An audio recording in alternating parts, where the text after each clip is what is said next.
लक्ष्मण जी ने जो धन्यवाद प्रस्ताव रखा उसका मैं समर्थन करता हूं। उन्होंने वर्णन किया कि पहली दफा आदिवासी समाज की एक महिला नेत्री राष्ट्रपति बनी है। अपने समाज का एक इतना बड़ा हिस्सा 75 साल राह देख रहा था कि ये दिन कब आएगा, और वो दिन आया और 2022 में आया। अंबेडकर जी ने समान वोट का अधिकार दिया। सत्ताधारी कौन रहेगा ये चुनने का अधिकार लोगों को मिला, लेकिन सत्ता में भी भागीदारी होनी होती है। और वो आदिवासी समाज को एक सम्मान का जो स्थान की उनकी अपेक्षा थी वो की। मुझे केवल थोड़ा सा याद आता, आज मैं उस दिशा में नहीं जाना चाहता, लेकिन उस समय भी कुछ अभद्र टिप्पणियां हुई, ये देश भूलेगा नहीं। उनका संयुक्त अधिवेशन में जो भाषण हुआ वो जोशपूर्ण था, सारगर्भित था, मुद्दों से लैस था, देश के तरक्की की चर्चा थी, गरीब के उत्थान का मंत्र था। सबका साथ, सबका विकास, सबका विश्वास, सबका प्रयास, इसका अर्थ स्पष्ट करने वाला यह भाषण था। मैं उनके धन्यवाद प्रस्ताव का समर्थन करता हूं। पिछले 7 साल में क्या क्या पाया देश ने, सबको अभिमान होना चाहिए।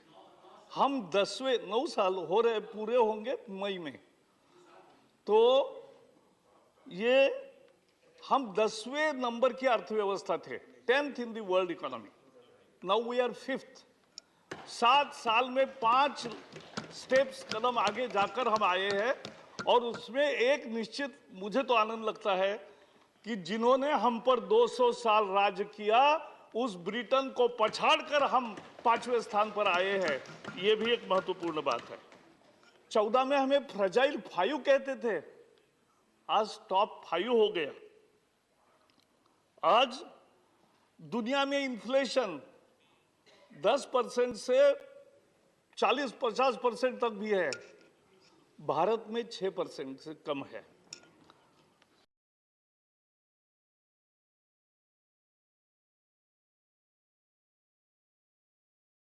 फास्टेस्ट ग्रोइंग नेशन अपना देश है, लेकिन उस पर मैं बाद में बात करूंगा। दुनिया में भारत की प्रतिष्ठा बढ़ी।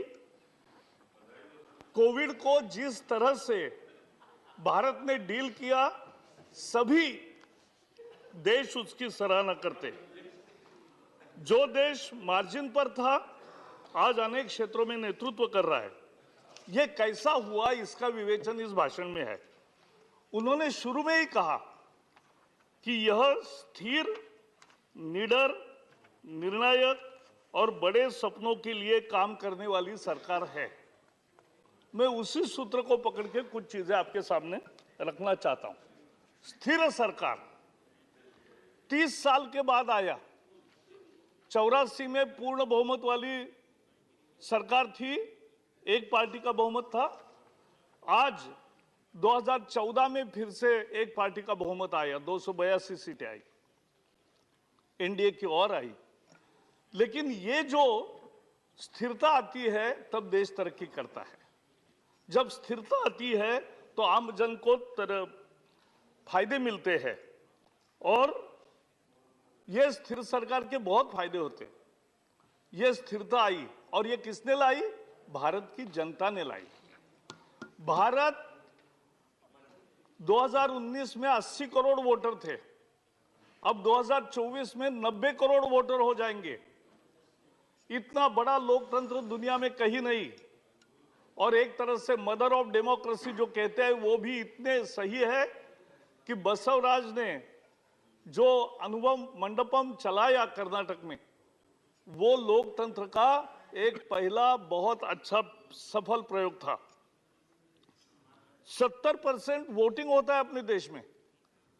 अनेक देशों में आप देखो, जो तरक्की किए हुए देश है, विकसित देश है, 30, 40, 45% वोटिंग होता है। हमारे यहां 70% वोटिंग होता है। सामान्य मतदाता अपने विवेक से और रोबस्ट कॉमन सेंस से सरकार का चयन करती है। यह हमारे भारत का वो अपने परसेप्शन से चुनता है किसको चुनना है।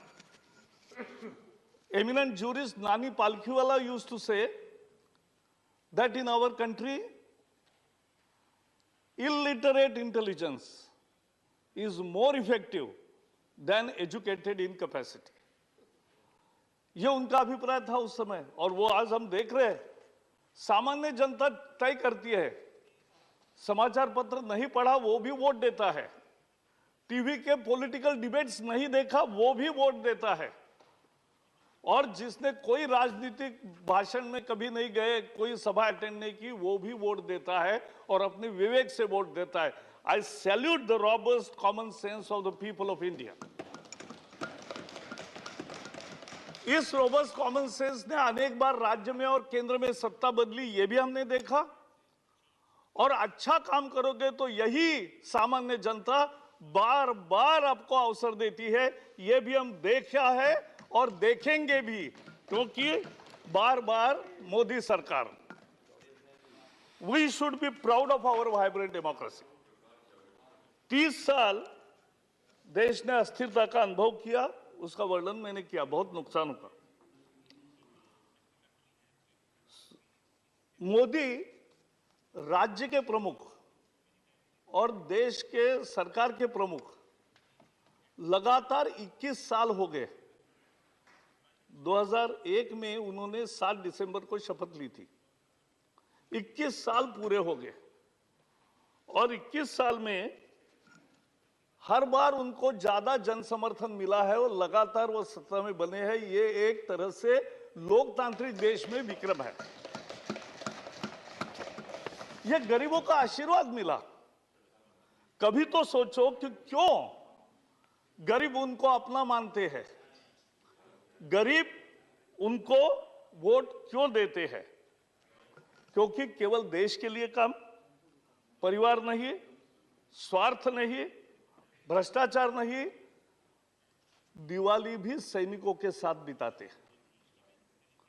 तो ये 21 साल में एक दिन भी छुट्टी नहीं, एक दिन भी बीमार नहीं, ऐसा तो किसी ने कभी नहीं देखा।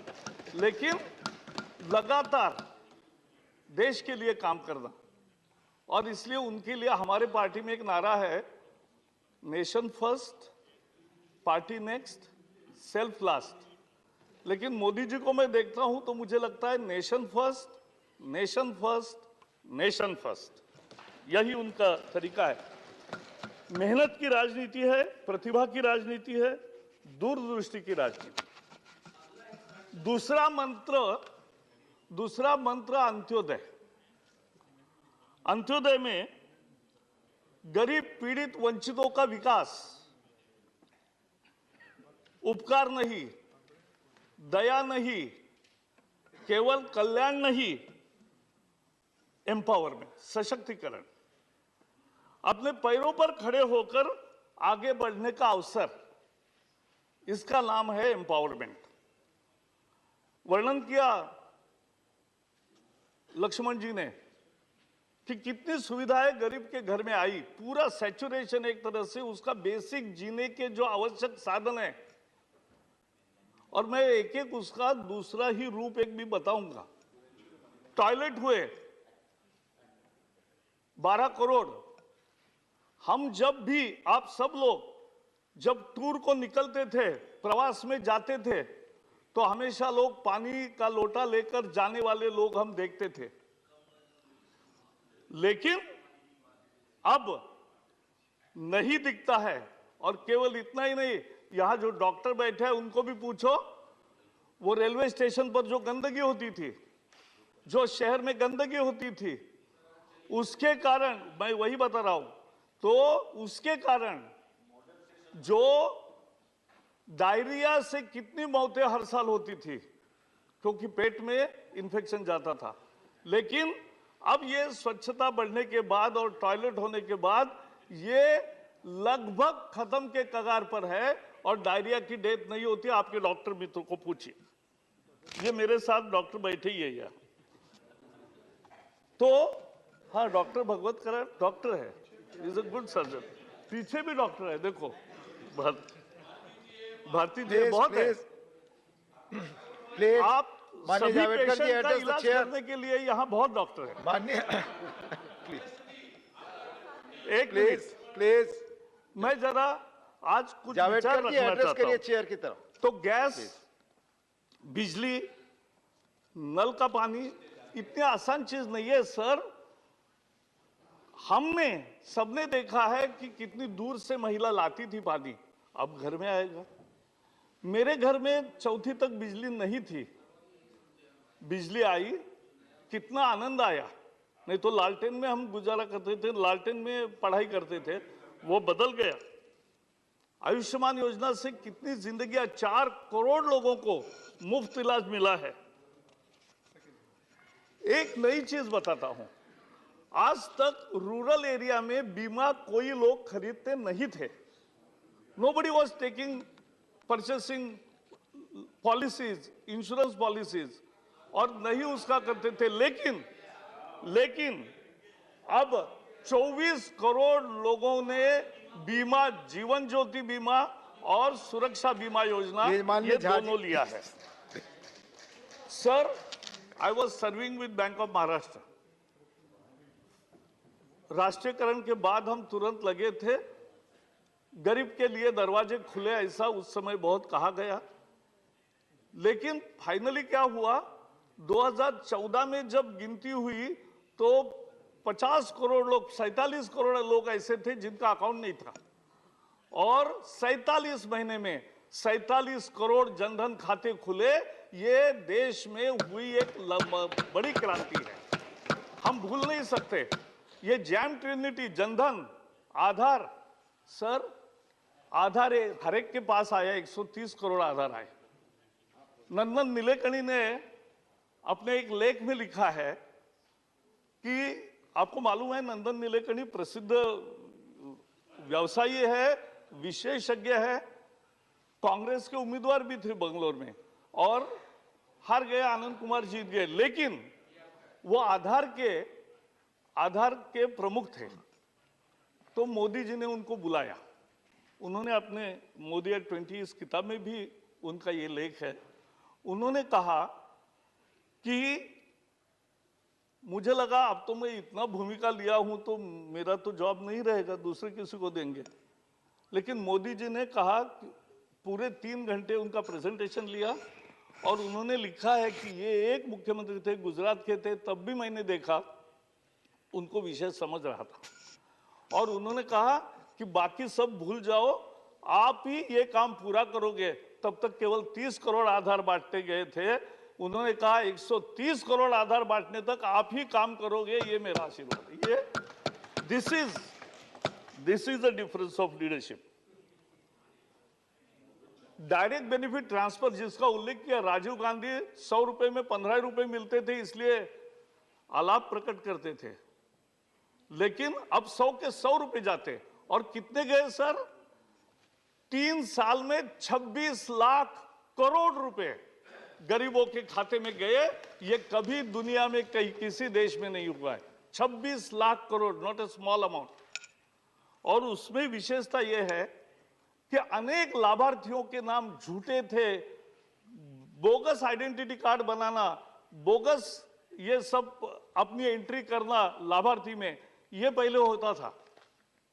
ऐसे लाखों झूठे लाभार्थी आधार, जनधन और मोबाइल के कनेक्टिविटी के कारण ये सब बाहर हो गए, और ये जो लीकेजेस थे इस तरह के, वो भी खत्म हो गए।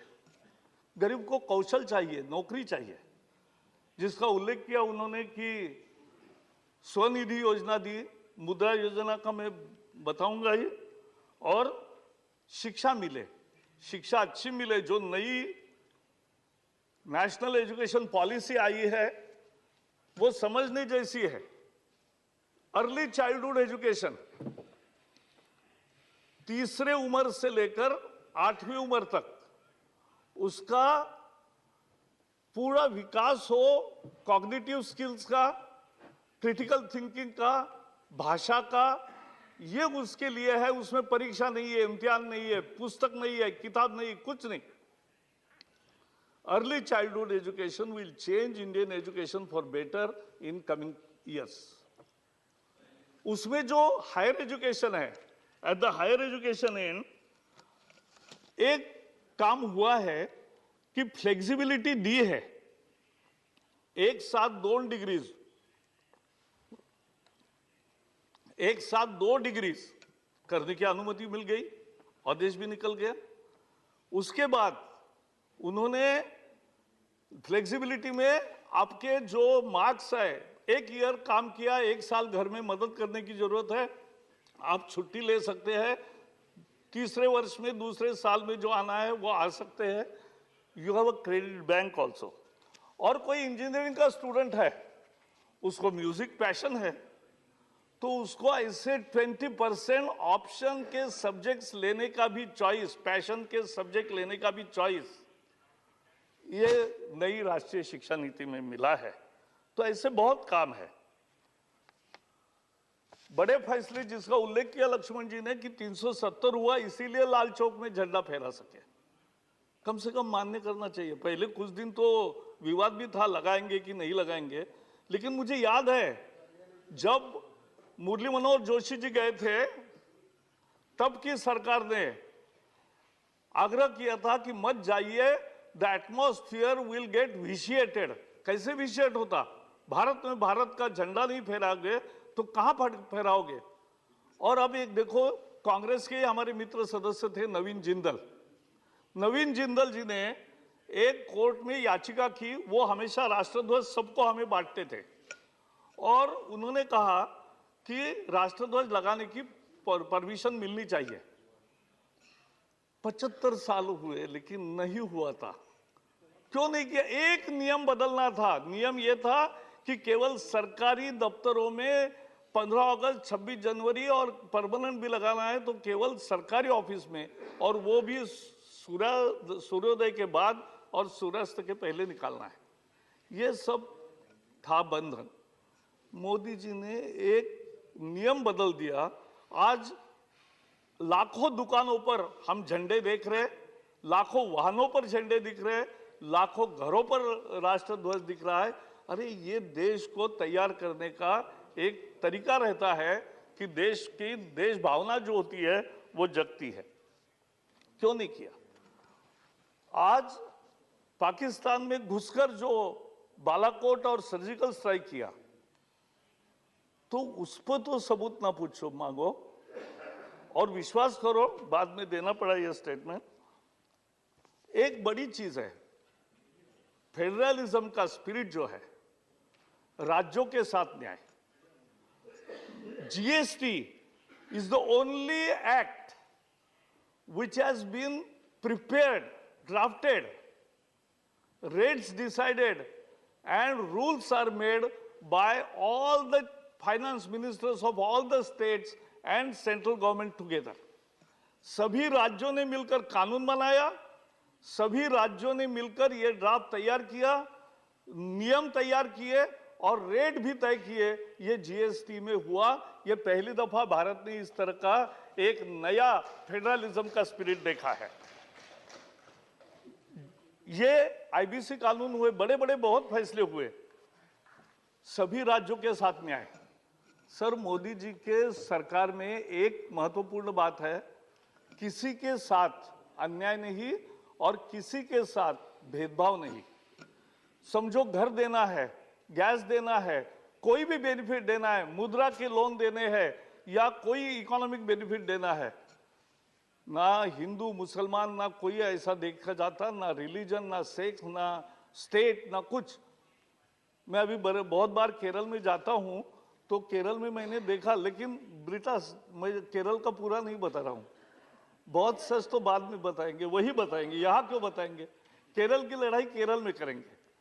लेकिन 2 चीजें बताऊंगा। 70,000 करोड़ रुपए केरल को सेंट्रल असिस्टेंस, डिवोल्यूशन और other schemes and central schemes का 2009 और 2014 5 साल में 70,000 करोड़ मिले।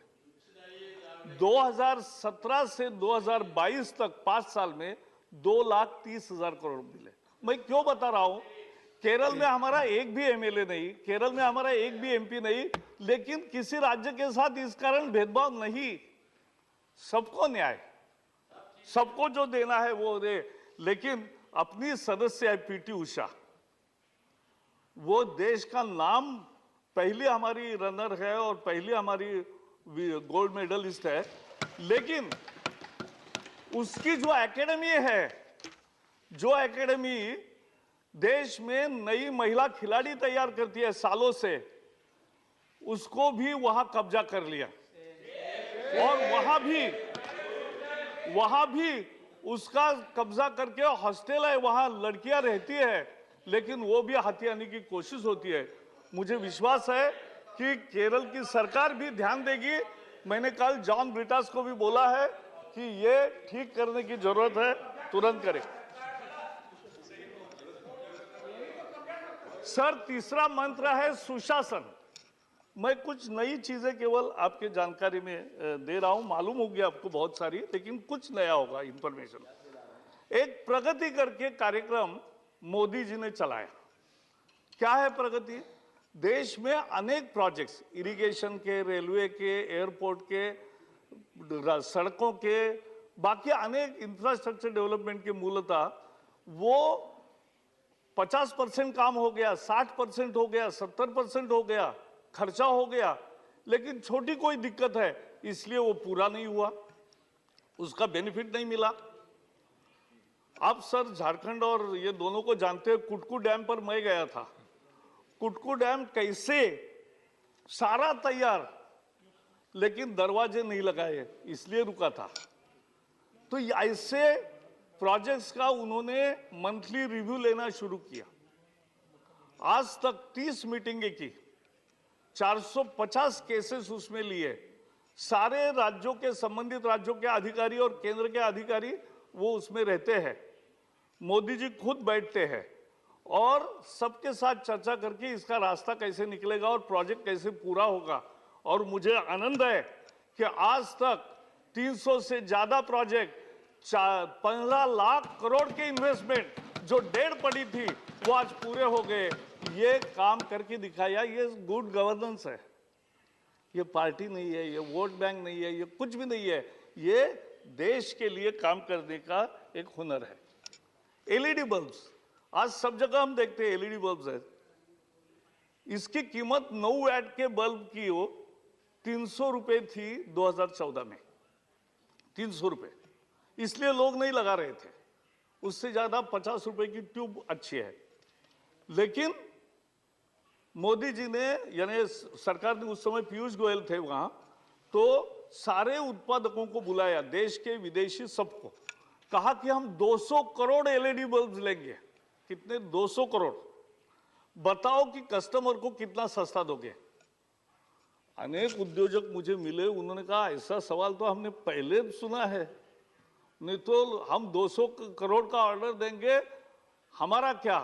ऐसा पूछने का रिवाज था।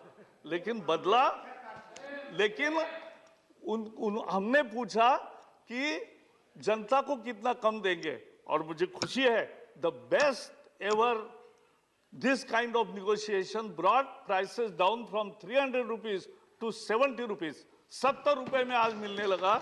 इतना बड़ा परिवर्तन हुआ और सचमुच सभी बिल्डिंगों में, सभी घरों में। और यह पर्यावरण पूरक है, इससे बिजली खपत कम होती है, इससे लोगों की बिजली में बचत भी होती है बिलों में, और इससे पर्यावरण का फायदा होता है क्योंकि कार्बन एमिशन कम होते हैं।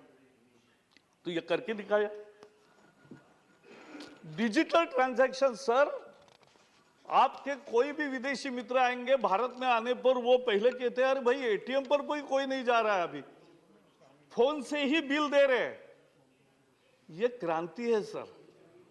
कोविन में, कोविड का बाहर के आने वाले अपने कितने भी मित्रों को पूछो कि कोविड का सर्टिफिकेट दिखाओ आपका, उसका कोविड का सर्टिफिकेट हाथ से लिखा हुआ है जो 15 दिन के बाद उनको मिला है। अमेरिका हो, इंग्लैंड हो, यूरोप हो, चाइना हो, कोई भी हो, जापान हो।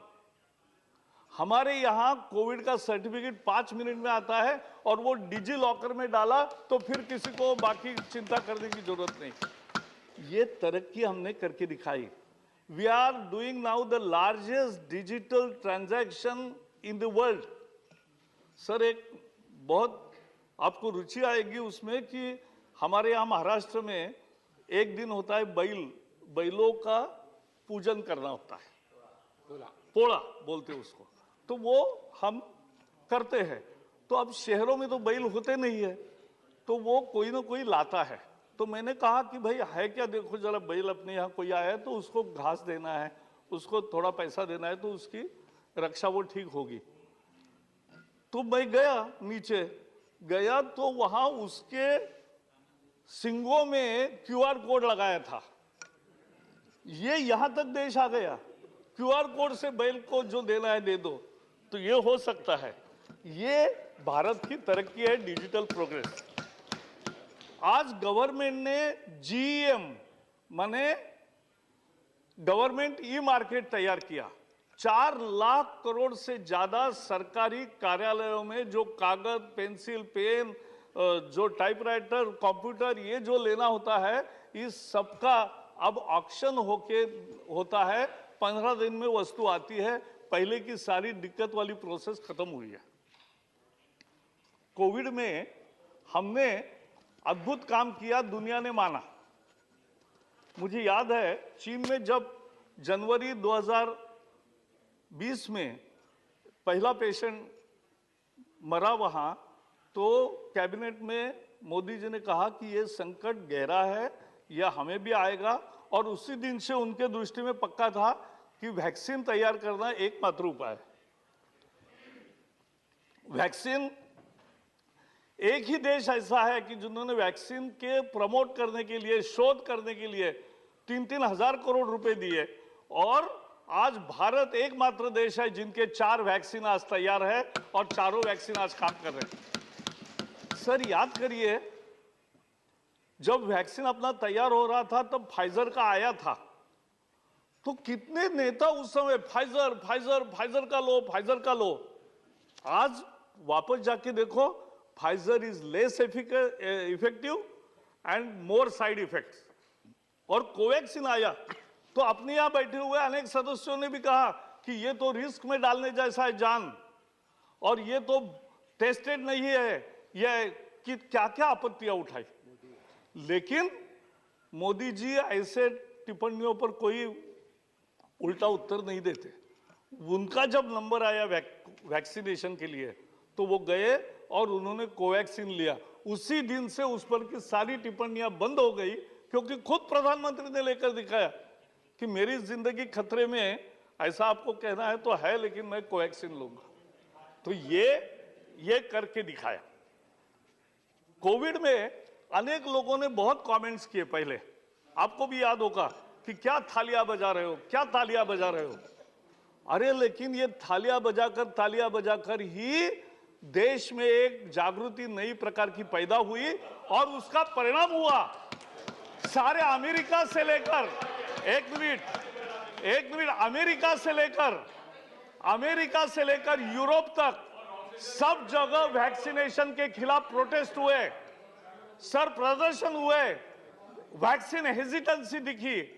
लेकिन भारत एक देश है कि जहां वैक्सीन में हेजिटेंसी नहीं देखी, वैक्सीन के लिए लोगों के क्यू लगे हुए देखे और सबको मुफ्त वैक्सीन मिला। यह भी एक महत्वपूर्ण बात है।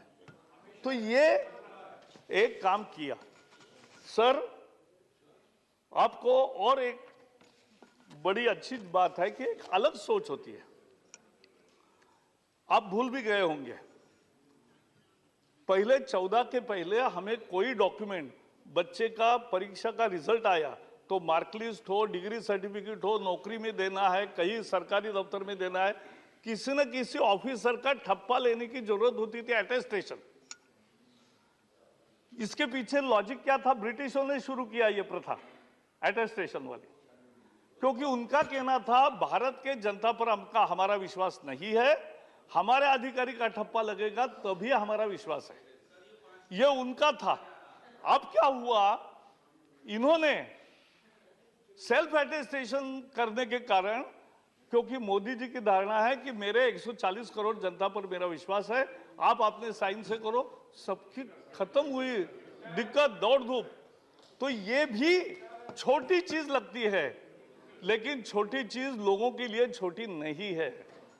और योगा हो, आयुर्वेदा हो, मिलेट हो, ये सब दुनिया ने मान लिया और दुनिया में उसका आज चर्चा और उपयोग हो रहा है। ये हम जहां भी विदेशों में जाते हैं, योगा क्लासेस की बोर्ड सभी जगह लगे हैं। तो ये करके दिखाना, खेलो इंडिया, फिट इंडिया करके दिखाया खिलाड़ियों के साथ। सर, उस किताब में पीवी सिंधु ने एक लेख लिखा है। उसने लिखा है कि मैं जब गोल्ड मेडल पाई तो वहां मुझे गोल्ड मेडल मिला, भारत का राष्ट्रगान हुआ और मैं मंच से उतरी कि मेरे असिस्टेंट आए और उन्होंने कहा भारत के प्रधानमंत्री का फोन है। वो बोली, मैं ऐसी गदगद हो गई कि ऐसा प्रधानमंत्री कभी नहीं देखा कि जो मंच पर ही वहां उतरते ही तुरंत उनको फोन करके बधाई दी। और सभी खिलाड़ियों को जिन्होंने मैच जीते, जिन्होंने पदक लाए, ऐसे सबको बार बार अपने घर बुलाकर उनके साथ बातचीत करके नाश्ते पर बुलाना, सम्मान देना, ये एक मॉरल बिल्डअप होता है और वो सपोर्टिव बिल्डअप करना है। अब पद्मा अवार्ड्स हमने पद्मश्री, पद्म भूषण, पद्म विभूषण हर साल देते हैं, अच्छे लोगों को देते हैं, लेकिन इन्होंने नए प्रकार के लोग भी खोजे कि जिनकी कोई चर्चा नहीं करता, जिनकी कोई न्यूज नहीं आती, लेकिन एक कोई चाय की टपरी है और वो अगर एक अच्छा स्कूल चलाता है दूर दराज के गांव में, तो उसको पद्मश्री मिला। पिछले साल आप भी थे वहां मौजूद, राष्ट्रपति भवन में 120 साल के एक सज्जन जिन्होंने जिंदगी भर लोगों को पढ़ाया, उनको पद्मश्री मिली थी। तो वो आए और नंगे पांव आए थे राष्ट्रपति भवन में। ये भी पहली दफा हो रहा है ऐसे लोगों का सम्मान, ये हमें भूलना नहीं चाहिए। सर, अपने यहाँ गिफ्ट्स भी एक रूटीन टाइप का सरकारी, मैं अनेक प्रवासों में जाता था तो मैंने देखा था पहले एक टिपिकल गिफ्ट देते थे, लेकिन मोदी जी ने बदल दिया। 1 डिस्ट्रिक्ट 1 प्रोडक्ट में जो तैयार होता है उस जिले का अच्छा प्रोडक्ट, उसकी गिफ्ट देना विदेशों के मेहमानों को, ये काम शुरू किया। आज एक छोटी चीज है, आगे लोग कहेंगे कि ये क्या बात बता रहे हैं, लेकिन ये इंपॉर्टेंट है। सर, भारत के अनेक आर्टिफैक्ट्स चोरी हुए थे, केवल पिछले 70 साल में 50-100 वापस आए थे, लेकिन मोदी जी ने प्रयास करके आज 500 से ज्यादा ऐसे दुर्मिल आर्टिफैक्ट परत आए हैं, वापस आए हैं और वो यहां है। सर, वो भी आएगा सर, मैडम, वो भी आएगा और वो आपको भी देखने को मिलेगा। आप वही बैठो, आपको देखने को मिलेगा। अमृत महोत्सव, सर, हवाई जहाज में जाते समय जिसका नाम कभी हमने इतिहास में सुना नहीं, लेकिन जिसने पराक्रम किया उसका भी अनाउंसमेंट हम रोज सुनते हैं, बाकी भी होता है। तो ये एक नई कल्पना है ना। दूरदर्शन पे सर हमने एक सीरियल शुरू की, ऐसे जो real stories of freedom fight जिन्होंने किया, ऐसे सब लोगों के सीरियल में हर शनिवार रविवार को वो प्रकाशित होता है। अमृत काल की कल्पना, 25 years vision of developed India and a programme for that. आज बजट पे चर्चा करने की जरूरत नहीं, क्योंकि बजट में उसकी एक बेसिक नींव रखी गई है कि 25 साल हम कैसा विकास करेंगे। और एक भारत श्रेष्ठ भारत का जो वर्णन किया, भाई यहां अभी कुछ मेरे मित्र नहीं है, लेकिन एक एक विश्वविद्यालय में सभी प्रदेशों से छात्र होते हैं। हमने शुरू किया कार्यक्रम कि सभी प्रदेश अपना अपने डांस, अपना कलिनरी, अपना फेस्टिवल्स, वो सब एक साथ सेलिब्रेट करेंगे। कितनी अच्छी चीज है। एक भारत के सभी भाषाओं के प्रति आदर भाव, भारत के सभी राज्यों के प्रति आदर भाव, ये बढ़ाने का ये कार्यक्रम है और ये आज चल रहा है। आज लास्ट 2 मुद्दे मेरे, सर महंगाई का जैसा मैंने वर्णन किया, हमारी 6% पे है, बाकी जगह 15 और 50% पे भी है। और पाकिस्तान की क्या दशा है वो आप देख रहे हैं, बाकी भी दुनिया में देखा है। तो ये inflation management was not a easy job, it was most difficult job, but continuous monitoring and immediate remedial actions have resulted in managing in better way the inflation in this country. Last but not least, सब लोग पूछते हैं रोजगार कहाँ है, बताता हूं रोजगार कहाँ है। आपके पास लोग आते नहीं क्योंकि लोग रोजगार में है, बेरोजगार नहीं है। तो ये मैं आपको बताता हूं, PLI सर 4 लाख करोड़ रुपए का प्रोडक्शन लिंक्ड इंसेंटिव ये दिया है। और उससे अब तो सेमीकंडक्टर चिप्स भी, मैं ताइवान गया था 10 साल पहले, तो ताइवान में मैंने देखा एक छोटा सा जिला, लेकिन नहीं उसके पहले आपके समय भी हम जाते थे कहीं कहीं, तो ताइवान में एक छोटा जिले जितना सा देश, लेकिन पूरे दुनिया की चिप्स बनाने का वो केंद्र बना है। तो ये चिप्स भी हमारे यहाँ बने और बाकी भी प्रोडक्शन एक्सपोर्ट करने वाला बढ़े और यहाँ मैन्युफैक्चरिंग अब बने। मोबाइल फोन हम 90% इंपोर्ट करते थे, अब देश में लगने वाला लगभग सारा मोबाइल फोन यही बनता है और उल्टा बहुत बड़े मात्रा में एक्सपोर्ट भी होता है। ये पहली दफा करके दिखा। This is PLI, result of PLI। Sir मुद्रा लोन 34 करोड़ दिए हैं और 34 करोड़ लोगों को 50,000 रुपए से 10 लाख रुपए तक मिले हैं। उन्होंने कुछ न कुछ छोटा छोटा काम शुरू किया, उनको रोजगार मिला। मैंने तो अनेक सैकड़ों जगह में गया हूं जहां 10 लाख रुपए मिले, उन्होंने 4-5 लोगों को और रोजगार दिया, उनका धंधा अच्छा चला, वो बढ़ता रहा। और उसका NPA नहीं है मैडम सर, NPA नहीं है, बहुत 2% 3% इतना ही है। तो ये एक स्कीम है। और मैं बैंक ऑफ महाराष्ट्र में एम्प्लॉयमेंट प्रमोशन का काम देखता था, तब मैंने महसूस किया है कि अगर कोई स्वरोजगार तैयार करता है तो वो तो एम्प्लॉयड होता है ही, लेकिन साथ में और एक आध को, दो को या ज्यादा लोगों को नौकरियां यानी जॉब्स देता है। नौकरियां माने केवल गवर्नमेंट नौकरी नहीं होती, जॉब्स होते हैं। स्वाभिमान से मेहनत करके जिंदगी का यापन करना, इसका नाम स्वयं रोजगार होता है और वो जिंदगी स्वाभिमान से जीते हैं गरीब लोग। और इसलिए 34 करोड़ अगर मिले हैं तो मैं किसी भी बहस के लिए तैयार हूं कि कम से कम 17 करोड़ जॉब्स नए तैयार हुए हैं। ये मैं आपको चैलेंज दे रहा हूं और मैं इसके लिए पूरा डिबेट करने के लिए तैयार हूं। लेकिन हाँ सुनो, गवर्नमेंट जॉब्स भी 10-10 लाख के अभी 3 बार अपॉइंटमेंट्स हुए और हर साल हो ही रहे हैं। फिर हर महीने sir 15 lakh employees provident fund के नए अकाउंट्स खुल रहे हैं नेट, क्योंकि कुछ जाते हैं रिटायर होते हैं, कुछ नए आते हैं। तो net increase is 15 lakh per month, 1 crore 80 lakhs per year. It's not a small achievement. It is the proof of new employment created. Sir एक जाके जरा ई श्रम पोर्टल, ये भी लोग मेरे मित्र देखें, ई श्रम पोर्टल है। 28 करोड़ लोगों ने लिखा है कि मैं क्या काम कर रहा हूं, मैं जीवन यापन कैसा कर रहा हूं, और उसका सारा रजिस्टर तैयार है। उनको अभी सोशल सिक्योरिटी बेनिफिट्स भी मिलेंगे, लेकिन 28 करोड़ लोगों ने लिखा है कि मैं कैसे जीवन यापन करता हूं, मैं क्या रोजगार करता हूं। और उसमें EPFO वाले नहीं है, जिनका प्रोविडेंट फंड है वो नहीं है उसमें। नॉन प्रोविडेंट फंड जॉब्स, उसका वो सर्वे है, वो आप देख लीजिए। और खुद भरा है, दूसरे किसी ने नहीं भरा है।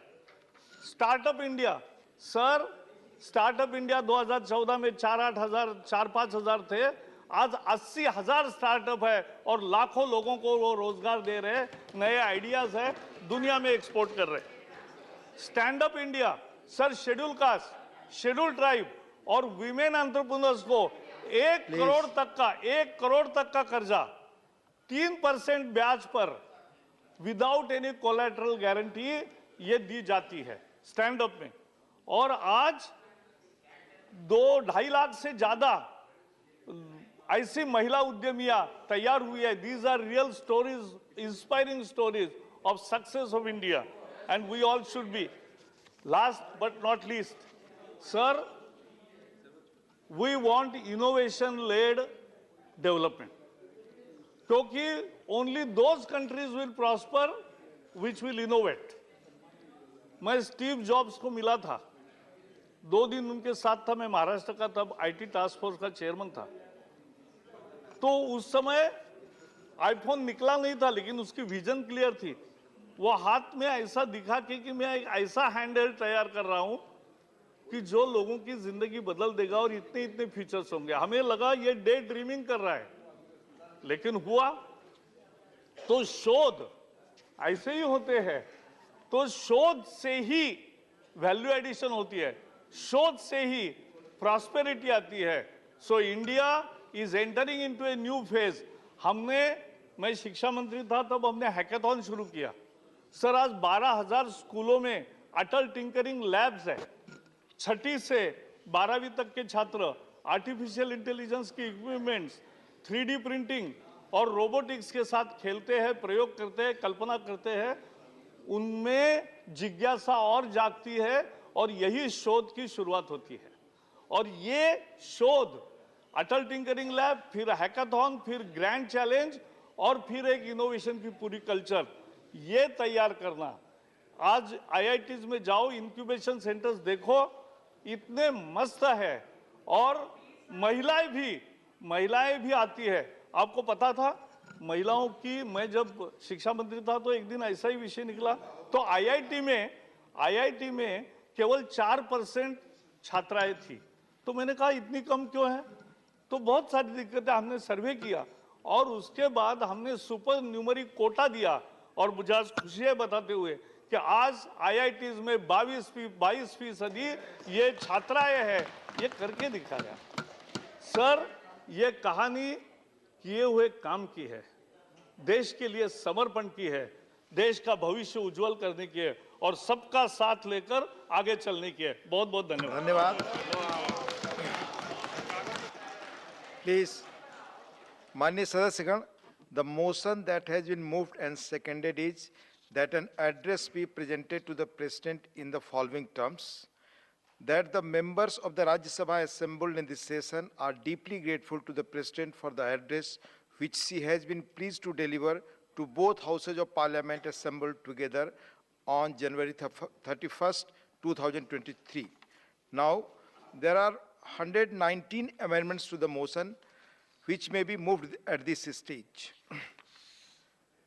Amendment number 1 by Sri A. Rahim, Sri Elamaram Karim, Sri Vikas Ranjan Bhattacharya, Sri John Britas, Dr. Kanni Moji, and V.N. Somu. Are you moving? Sri Mani A.M. Rahim, moving. So amendment moved. Amendment number 2 to 7.